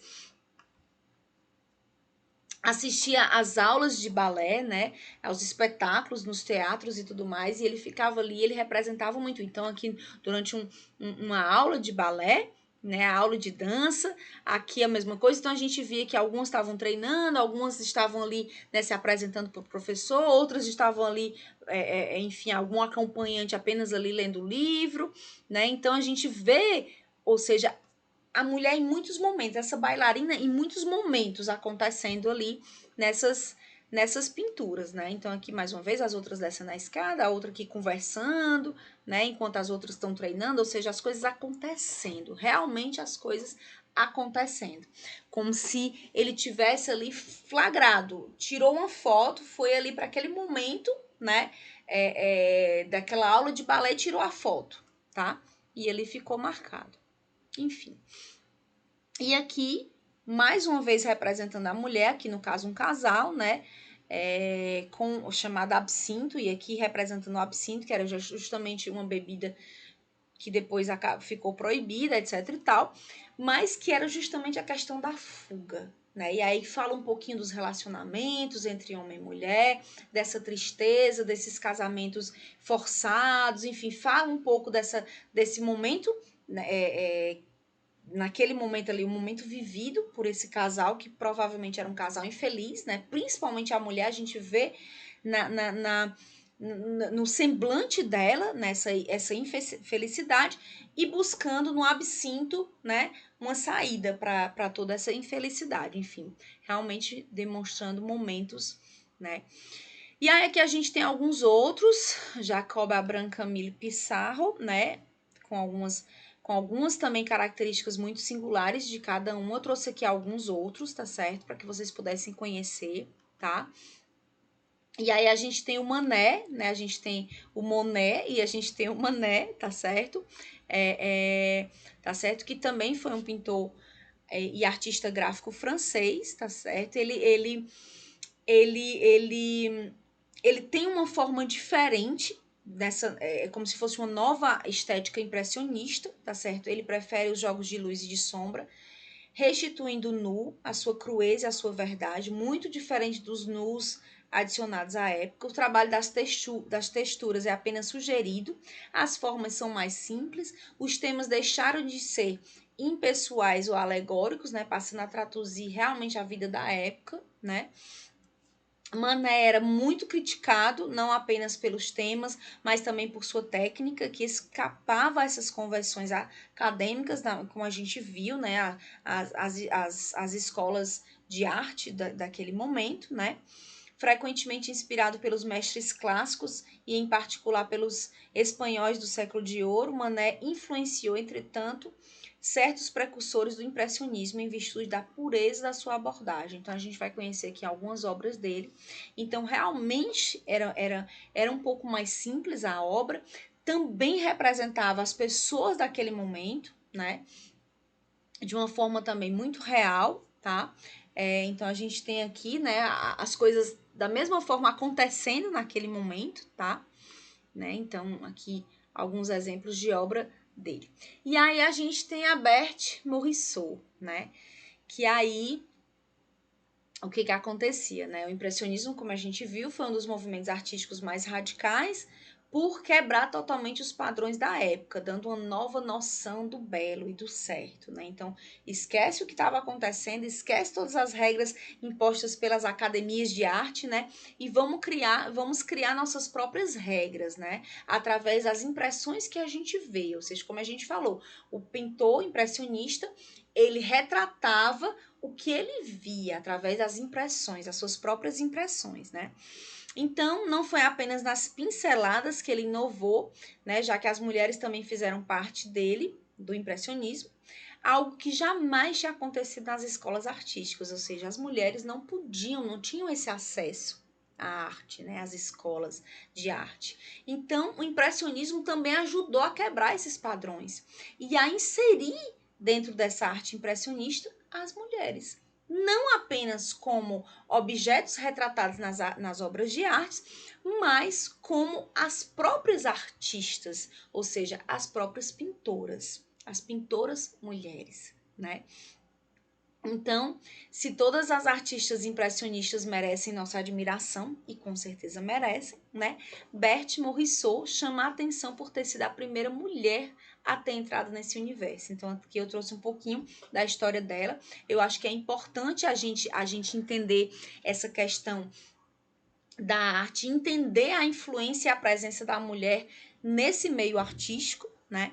Então, aqui a gente traz a nossa Berthe Morisot como essa grande artista desse momento, tá? Então, ela também demorou para se encontrar no impressionismo, né? Ela destruiu muitas obras de arte porque ela não concordava, achava que não estava tão bom, então acabava de realmente destruindo algumas obras de arte, tá? Porque ela achava que elas não estavam boas o suficiente e ela queria realmente, justamente pelo peso também, né? Além dela querer representar uma pintura, uma obra de arte o mais perfeito possível, tinha também um peso de ser mulher, né? Então tinha essa cobrança muito grande dela mesma, não apenas dos outros, mas dela mesma. Então ela acabou realmente tendo um pouco de dificuldade de se encontrar no começo. A liberdade experimental do impressionismo permitiu que ela se manifestasse, né, de uma maneira natural e de uma maneira feminina. Então, mesmo ela demorando a se identificar, ela acabou criando como é que se diz, uma singularidade na arte dela, características próprias da arte dela, e o impressionismo, logicamente, que abraçou tudo isso, porque ele tinha essa característica muito libertadora, né? Do quebrar regras mesmo, e, como a gente já falou, da impressão do artista, ou seja, de imprimir na tela a sensação do artista. Então ela teve essa liberdade e conseguiu fazer trabalhos muito bonitos, né? Em uma das feiras de arte da capital francesa, críticos inclusive elogiaram o trabalho de Morisot, né? Considerando até mesmo melhor do que os do próprio Monet. Então, assim, bem forte para a época, né? Principalmente por ser uma mulher, né? Que infelizmente a gente estava vivendo um período ainda de muito machismo, né? De uma dominação masculina muito forte, mas que as mulheres foram aos poucos quebrando, né? Então isso é muito bacana. E aqui falando um pouquinho dela ainda, com paletas de cores mais suaves, um toque claramente feminino. Ao longo do tempo ela foi ficando conhecida, né, pela impressionante habilidade de retratar tons pastéis. Né? Então, trazendo, enquanto a gente estava ali dentro de artes muito fortes, com cores muito fortes também, ela vem dando essa adocicada, esses trazendo os tons pastéis, né, para dentro da arte impressionista. A gente sabe que trabalhar com esses tons, se hoje em dia já não é tão fácil, imagina a época. Então, realmente eram os tons considerados mais desafiadores para serem trabalhados, porque a gente precisava ter um dom muito grande, né? De mistura de tonalidades, de leveza, né? Nessa tinta, nessa tonalidade, como é que eu posso dizer, nesse trabalho de tons mesmo sobre essa tela, para que ficasse muito bonito, né? Para que ficasse muito perfeito. Então a gente tem aqui algumas obras dela, tá? Que é a própria Berthe Morisot, né? Uma foto dela da época, tá? E a gente tem um pouco dela aqui nessas obras, onde a gente pode perceber muito bem essa questão do pastel, né? Dos tons sendo trabalhados. E aqui, né, Eugène Manet, que era o marido dela, né, inclusive, tá certo? Tá? Irmão de Manet, o pintor, né, também, tá? Sendo trabalhada aqui com a própria filha. Então ela trabalhava muito também a família, né, as pessoas dentro das suas obras de arte. E aí aqui a gente tem muito essa coisa também das pinceladas, né, que é muito característica desse período do impressionismo, né, essas pinceladas que realmente uma cor sobre a outra acaba fazendo todo. Então são obras de arte, gente, que a gente não pode ver de tão perto, que a gente tem que ver de longe, né, para que a gente possa ver o todo, porque se a gente se aproximar, a gente começa a perceber essas pinceladas. Então é uma obra de arte que a gente tem que ver de longe. Inclusive, eles pintavam né, se aproximavam para pintar e se afastavam, se aproximavam e se afastavam. Porque eles iam trabalhando justamente essas imagens do todo, né? É uma obra de arte que tem que ser vista de longe, é uma obra de arte que tem que ser vista aos poucos. Então, algumas outras obras dela também, tá? E aí, no Brasil, a gente tem o pintor Eliseu Visconti, né? Que foi um pintor brasileiro de arte impressionista, né? Ele não se preocupava em imitar modelos clássicos, ele procurava realmente registrar esses efeitos de luz solar nos objetivos, né? E nos seres humanos, de uma forma também muito única. Então, ele não buscava se inspirar necessário, logicamente que ele conhecia os artistas e tudo, mas ele realmente buscava um estilo próprio, um estilo dele, né? Então, sobre o impressionismo de Visconti, diz Flávio de Aquino, né? Visconti é para nós o precursor da arte dos nossos dias, o nosso mais legítimo representante de uma das mais importantes etapas da pintura contemporânea, o impressionismo. trouxe o da França ainda quente das discussões, vivo, transformou ante o motivo brasileiro, perante a cor e a atmosfera luminosa do nosso país. Então, ele trouxe as características do impressionismo, mas ele trouxe para a realidade do Brasil, ele trouxe para a nossa luz, ele trouxe para a nossa cultura, ele trouxe para as nossas pessoas, né? Então, foi uma releitura realmente do impressionismo, trazendo para o Brasil, mas guardando essas características, né? Das pinceladas, das misturas de cores na própria tela, né? Dessa beleza da imagem, de que eu captei a imagem no momento que ela estava acontecendo, então ela não está necessariamente pousada, ela está sendo vivenciada, ela está acontecendo e eu fui lá e captei, né? Então, muito linda, lindíssima essa Moça no Trigal, essa obra é absolutamente belíssima, de 1916, absolutamente linda, né? Aqui a gente tem uma obra dele, né? Ele pintou o pano de boca do Teatro Municipal do Rio de Janeiro, tá? Em 1907. Então aqui a gente o vê nesse momento mesmo. Então você vê a magnitude dessas obras, né? Como eram gigantescas. Muitas vezes esses painéis realmente lindos e gigantes. E ali realmente retratando um momento que estava acontecendo, né, das bailarinas também dançando, absolutamente lindo. Aqui o violeiro, né, então naquele momento a mulher ali tá de boca aberta cantando, né, provavelmente ele ali, o violeiro, né, na sua viola ali, ou seja, o momento acontecendo, né, e aí a gente vê as pinceladas, se a gente se aproximar a gente pode perceber, e de longe a gente vê essa beleza, ou seja, trazendo essa realidade para a nossa luminosidade, trazendo essa realidade para a nossa cultura do nosso Brasil. Né? Aqui algumas outras obras também belíssimas, belíssimas, belíssimas. Esse quadro aqui, Saudade, você quase consegue ver o que está escrito na carta, né? Você vê o sentimento da pessoa, né? Lendo aquela carta ali.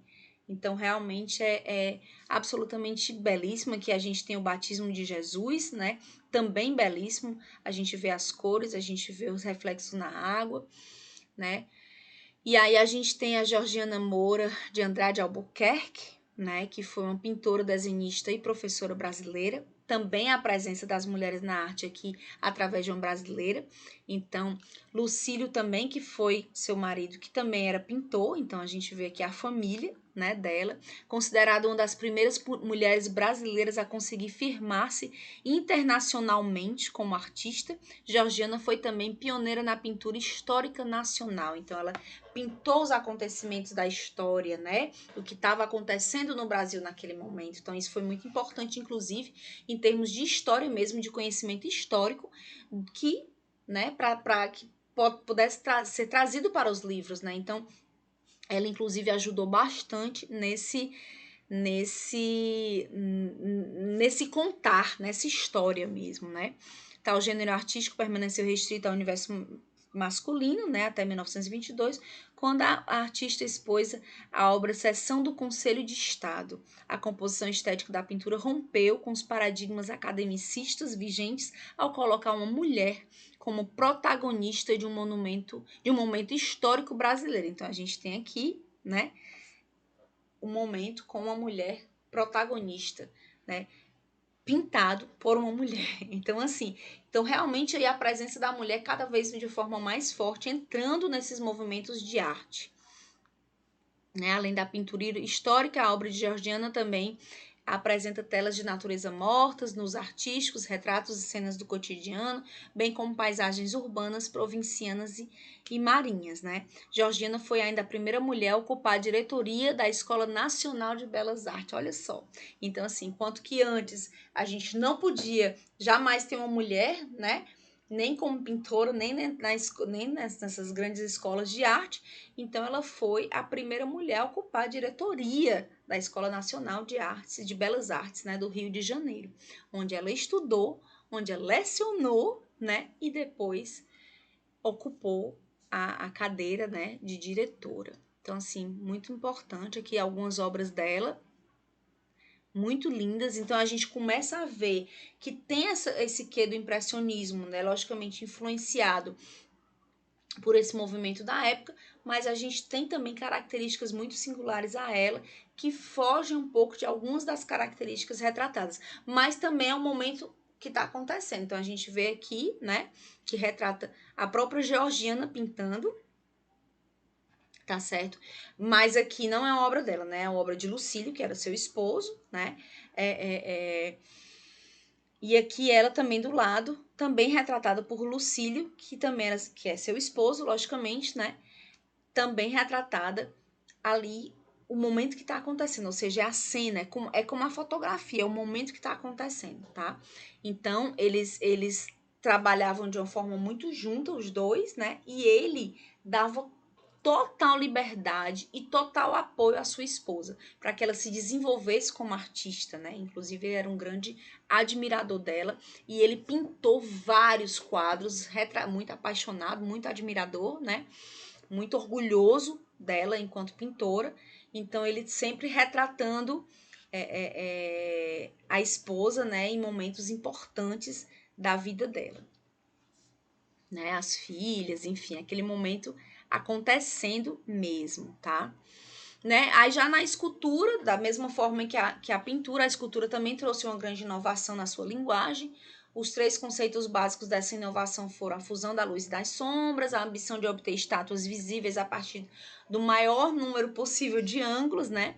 Obra inacabada, como exemplo ideal do processo criativo do artista, porque é justamente aquela coisa da liberdade artística, né? De eu poder ver aquela obra da forma que eu acredito, da forma que eu enxergo, né, que eu vejo realmente, tá certo? Os temas da escultura impressionista surgiram no ambiente cotidiano da literatura clássica em voga na época. O grande escultor francês Auguste Rodin, né, se tornou um mestre consagrado e obteve de celebridade pública como um artista tão grande, se não maior, né, como qualquer outro do seu tempo. Suas obras foram alvo de violentas controvérsias entre os críticos, frequentemente consideradas lado a lado com a dos rebeldes impressionistas, né? Então, mais uma vez, quando a gente muda, né, o normal, quando a gente sai da normalidade, a gente recebe as críticas, normal. Rodin desprezava o aspecto extremo dos acabamentos. Então, ele tinha a forma dele de trabalhar. A gente vai ver já como é que ele fazia isso. Preferia deixar algo para a imaginação do espectador. Então, ele deixava as obras inacabadas para que o espectador pudesse ali perceber, ou seja, além de ter essa coisa da percepção do próprio artista, ele ainda deixava, Rodin ainda deixava que o próprio espectador também pudesse ter suas próprias percepções acerca daquela arte, né? Acerca daquela escultura, tá certo? E aí a gente consegue entender por que as obras de arte de Rodin são tão impressionantes e são tão importantes, né, para esse período. E, logicamente, ele abre mais uma vez, né? Ele abre mais uma vez as portas para os próximos movimentos artísticos que a gente também vai conhecer aqui. Então, Rodin, como a gente falou, desprezava os aspectos externos do acabamento, ele preferia deixar algo para a imaginação dos espectadores, né? Por vezes, ele deixava até parte da pedra em estado bruto na obra de arte dele, né? Então, assim, realmente a gente tem uma influência muito grande, né, do Rodin nos próximos movimentos artísticos, justamente por conta dessa ousadia dele, né, dessa transposição, dessa ousadia. E ele era muito criticado justamente porque ele ousava. E aí, quanto mais criticado, mais ele ousava, e aí ia, né? Então, realmente, ele tinha essa coisa muito forte de não se deixar abater e de trazer para a obra de arte a percepção dele. Ele queria trazer essa percepção. E era essa percepção que ele trazia, né? Então, aqui uma das obras de arte dele, bailarina de 14 anos nua, né? Ops, desculpa, que tá errado isso aqui. Aqui é A Mão de Deus, de Auguste Rodin. Aqui era uma outra obra de arte que tinha aqui de Degas e acabei esquecendo de apagar isso aqui, mas vou apagar, tá, gente? Depois eu passo para vocês direitinho o arquivo. Mas aqui é A Mão de Deus, na verdade, essa obra de Auguste Rodin. Aqui é porque quando a gente salva uma imagem sobre a outra, né, que a gente traz para poder escrever o texto, eu provavelmente esqueci de apagar essa parte, peço desculpa. tá? A influência de Rodin contribuiu, né, para facilitar a aceitação do impressionismo fora, né, desse círculo, né, que era trabalhado antes, tá? E acabou, devido aos grandes admiradores das obras de Rodin, né, esse círculo acabou realmente se abrindo por outros lugares. E aqui a gente tem também, né, exatamente aqui, foi daqui que eu acabei não apagando, né, a gente tem a Bailarina de 14 anos nua, de Edgar Degas, né, que é uma obra de arte impressionista, uma escultura impressionista, né, que tem a ver com as bailarinas que ele gostava tanto de trabalhar. Então aqui ela tá nua porque não por causa da sensualidade ou de nenhum erotismo, né, mas simplesmente porque ela tá se vestindo, é um momento dela, ela tá aí nua, normal, tá? Uma mulher em um momento dela, tá? Ele gostava muito de representar assim. Aqui já é uma bailarina vestida, né, também de Edgar Degas, né? Então, ali sem nenhuma pose de balé, na verdade, ela tá ali com a mão, com a mão na cintura, né? Então, enfim, ela tá ali em algum momento dela, não necessariamente pousando, né? Aqui, mais outra também, a pequena bailarina de 14 anos, né, forjada em bronze, a partir da imagem de cera, enfim. Aqui a gente também tem um outro momento dele, aqui um outro momento dele, então a gente tem alguns momentos de Edgar Degas dentro da escultura também, não só na pintura, né, e ele gostava demais de retratar as bailarinas, então a gente vê de novo aqui, né. E aqui, que tá no material extra de vocês também, uma exposição, uma passão sobre a influência do impressionismo na arte e na escultura, tá? A matéria completa tá nos materiais extras, então é bem bacana a exposição que aconteceu, tá certo? Para que vocês possam conhecer um pouquinho mais também de outras obras e também de outros artistas e um pouquinho dessa influência. E aí a gente vai parar um pouquinho esse módulo agora, tá? Que é a primeira parte do módulo 10, e a gente vai agora para a segunda parte, que vai falar, onde a gente vai falar do realismo e do esteticismo, tá certo? Então a gente continua agora no próximo arquivo, tá? Então eu vou encerrar com vocês aqui, mas assistam o próximo, tá certo? Até daqui a pouco. Um beijo.